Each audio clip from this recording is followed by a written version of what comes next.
Hello दोस्तों, DPR classes में आप सभी का स्वागत है। भारतीय लोकतंत्र की नींव केंद्र और राज्यों के बीच के तालमेल पर टिकी है। आज के इस वीडियो में हम भारतीय संविधान के भाग 11 और 12 में वर्णित केंद्र राज्यों के संबंधों का विस्तार से विश्लेषण करेंगे। हम जानेंगे कि कैसे विधायी, प्रशासनिक और वित्तीय शक्तियों को दिल्ली और राज्यों की राजधानियों के बीच बांटा गया है, चाहे वह 7वीं अनुसूची की 3 सूचियां हो, अनुच्छेद 280 के तहत वित्त आयोग का गठन हो। आज हम इन सभी विषयों को कवर करेंगे ताकि आपकी आगामी परीक्षाओं की तैयारी पूरी हो सके। तो चलिए शुरू करते हैं आज का अध्याय। चैप्टर्स आपका 14 है और चैप्टर नेम केंद्र राज्य संबंध, सेंटर स्टेट रिलेशंस। और इसके जो मेन टॉपिक्स हैं पहले उसको हम यहाँ पे देख लेते हैं, फिर एक एक करके डिस्कस किया जाएगा।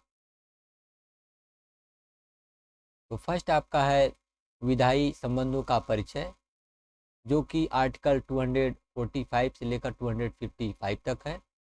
विधायी विषयों का वितरण, जिसमें 3 सूचियां हैं। राज्य क्षेत्र में संसदीय विधान की शक्तियां। प्रशासकीय संबंध, जो कि आर्टिकल 256 से लेकर 263 तक है।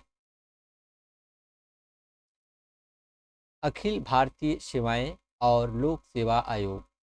वित्त संबंध, वित्तीय संबंध, और ये आपका आर्टिकल 268 से लेकर 293 तक है। और नेक्स्ट है आपका राजस्व का वितरण और वित्त आयोग, सरकारी आयोग और पूंछी आयोग की सिफारिशें। और लास्ट में हम MCQs भी देखेंगे प्रैक्टिस के लिए। तो चलिए स्टार्ट करते हैं। फर्स्ट आपका है विधायी संबंध, लेजिस्लेटिव रिलेशंस। संविधान के भाग 11 में अनुच्छेद 245 से लेकर 255 तक केंद्र राज्य विधायी संबंधों की चर्चा की गई है।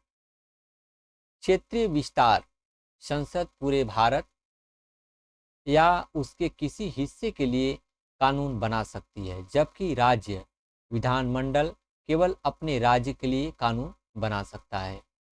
विधायी विषयों का वितरण, 7वीं अनुसूची में 3 सूचियां हैं। संघ सूची, जिसमें आपका 100 सब्जेक्ट्स हैं। राज्य सूची, जिसमें आपका 61 सब्जेक्ट हैं। और समवर्ती सूची, जिसमें आपका 52 विषय है।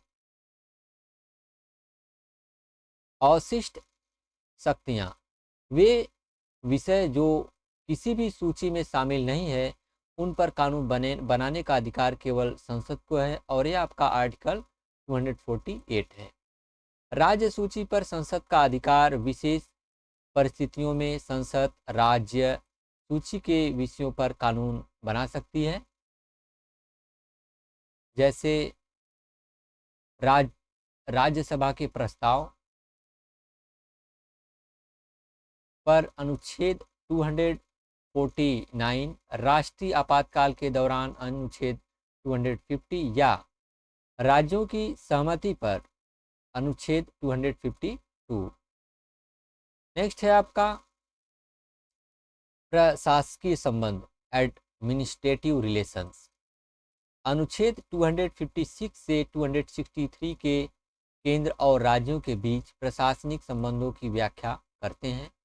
कार्यकारी शक्तियों का वितरण, केंद्र की कार्यकारी शक्ति उन विषयों तक विस्तृत है जिन पर संसद को कानून बनाने का अधिकार है, और राज्यों की शक्ति राज्य सूची के विषय तक है। केंद्र के निर्देश, केंद्र सरकार राज्यों को निर्देश दे सकती है ताकि संघीय कानूनों का पालन सुनिश्चित हो सके और संचार साधनों की रक्षा की जा सके। भारतीय सेवाएं, अखिल भारतीय सेवाएं, जैसे आपका IAS, IPS और IFS हैं। अधिकारियों का चयन केंद्र द्वारा किया जाता है, लेकिन वे राज्यों में शीर्ष पदों पर कार्य करते हैं, जो केंद्र का राज्यों पर नियंत्रण सुनिश्चित करता है। अंतर्राज्यीय परिषद अनुच्छेद 263 के तहत राष्ट्रपति राज्यों और केंद्र के बीच समन्वय के लिए परिषद का गठन कर सकते हैं। नेक्स्ट है आपका वित्तीय संबंध, फाइनेंशियल रिलेशन। संविधान के भाग 12 में अनुच्छेद 268 से 293 तक वित्तीय संबंधों का वर्णन है। कराधान शक्तियों का आवंटन, संसद के पास संघ सूची के विषय पर कर लगाने की विशेष शक्ति है और राज्यों के पास राज्य सूची पर समवर्ती सूची में कराधान की शक्तियां बहुत कम है।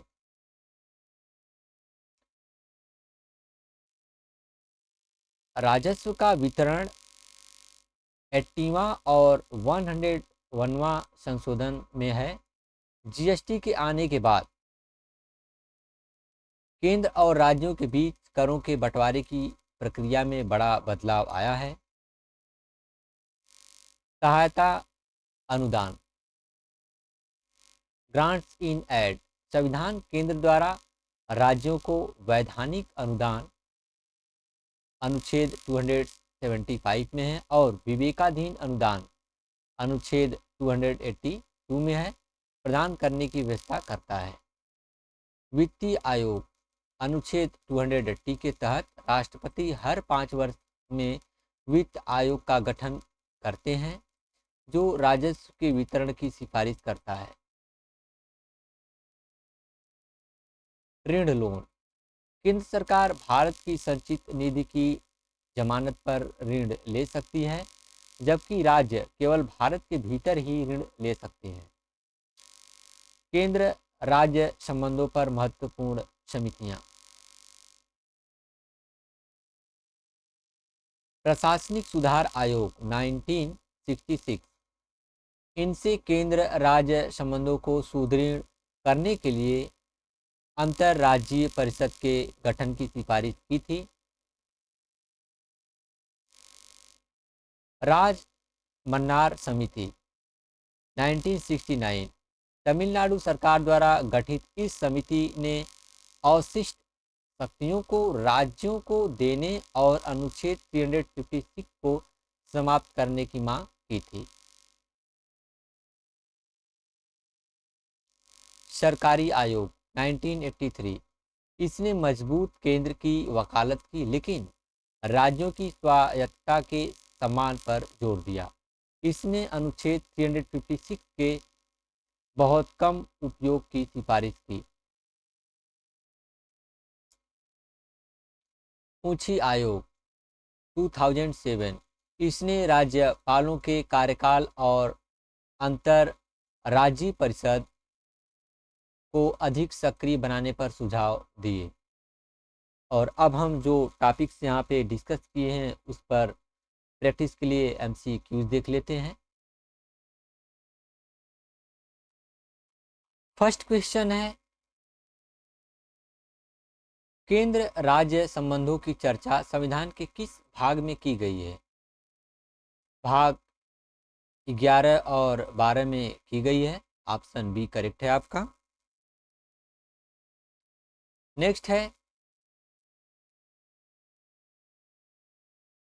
अवशिष्ट शक्तियां रेजिडुअरी पावर्स भारत में किसमें निहित है? केवल संसद में है जो कि आर्टिकल 248 में है। ऑप्शन सी करेक्ट है। किस अनुच्छेद के तहत राज्यसभा संसद को राज्य सूची के विषय पर कानून बनाने के लिए अधिकृत कर सकता है? तो इसका आपका अनुच्छेद 249 है। अनुच्छेद 249, ऑप्शन बी करेक्ट है आपका। नेक्स्ट है,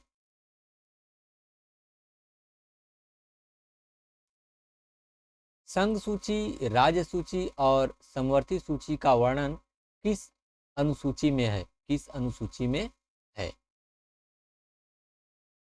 तो ये आपका 7वीं अनुसूची में है। ऑप्शन बी करेक्ट है आपका। नेक्स्ट है अंतर राज्यीय परिषद इंटर स्टेट काउंसिल के गठन का प्रावधान किस अनुच्छेद में है? किस अनुच्छेद में है? अनुच्छेद 263 में है। ऑप्शन बी करेक्ट है आपका।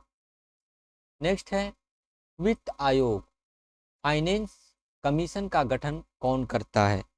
कौन करता है? तो ये आपका राष्ट्रपति करता है।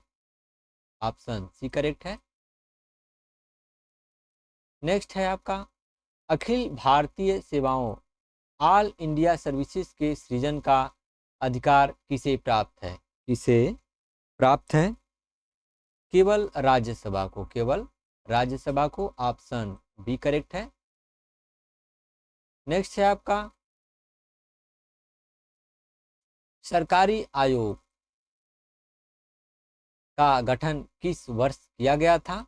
सरकारी आयोग का गठन किस वर्ष किया गया था? तो ये आपका 1983 में किया गया था। ऑप्शन सी करेक्ट है। नेक्स्ट है आपका किस अनुच्छेद के तहत केंद्र राज्यों को सहायता अनुदान देता है? तो ये आपका अनुच्छेद 275 में है। ये आपका राज्यों को सहायता अनुदान देता है 275। ऑप्शन ए करेक्ट है आपका। नेक्स्ट है जीएसटी परिषद जीएसटी काउंसिल की अध्यक्षता कौन करता है? की अध्यक्षता कौन करता है? तो ये आपका केंद्रीय वित्त मंत्री करते हैं। ऑप्शन सी करेक्ट है। नेक्स्ट है आपका पूंछी आयोग ने अपनी रिपोर्ट किस वर्ष प्रस्तुत की थी? किस वर्ष प्रस्तुत की थी? तो ये 2010 में प्रस्तुत की थी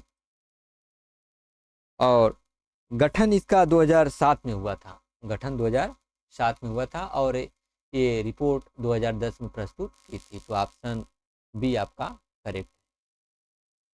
और नेक्स्ट एंड लास्ट है आपका वित्तीय आपातकाल अनुच्छेद 360 के दौरान केंद्र राज्यों को क्या निर्देश दे सकता है? क्या निर्देश दे सकता है? उपरोक्त सभी मीन्स आपका वेतन में कटौती करने का और धन विधेयकों को राष्ट्रपति के विचारार्थ सुरक्षित रखने का और वित्तीय अनुशासन बनाए रखने का। ये आपका तीनों करेक्ट है। तो ये आपका ऑप्शन बी करेक्ट हुआ।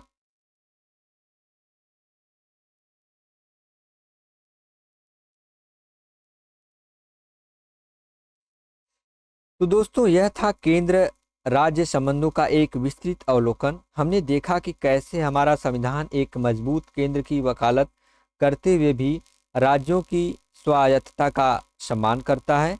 हमने इस अध्याय से जुड़े महत्वपूर्ण एमसीक्यूज को भी हल किया जो अक्सर प्रतियोगी परीक्षाओं में पूछे जाते हैं, जैसे अनुच्छेद 249 के तहत राज्यसभा की शक्तियां या अनुच्छेद 263 के तहत अंतर्राज्यीय परिषद का गठन। आशा है कि यह वीडियो आपके लिए ज्ञानवर्धक रहा होगा। अगर आपके पास इस विषय से संबंधित कोई भी प्रश्न है तो कमेंट बॉक्स में ज़रूर पूछें। वीडियो को लाइक करें, शेयर करें और हमारे चैनल DPR क्लासेस को सब्सक्राइब करना न भूलें। मिलते हैं अगले वीडियो में एक नए और महत्वपूर्ण विषय के साथ। धन्यवाद और जय हिंद।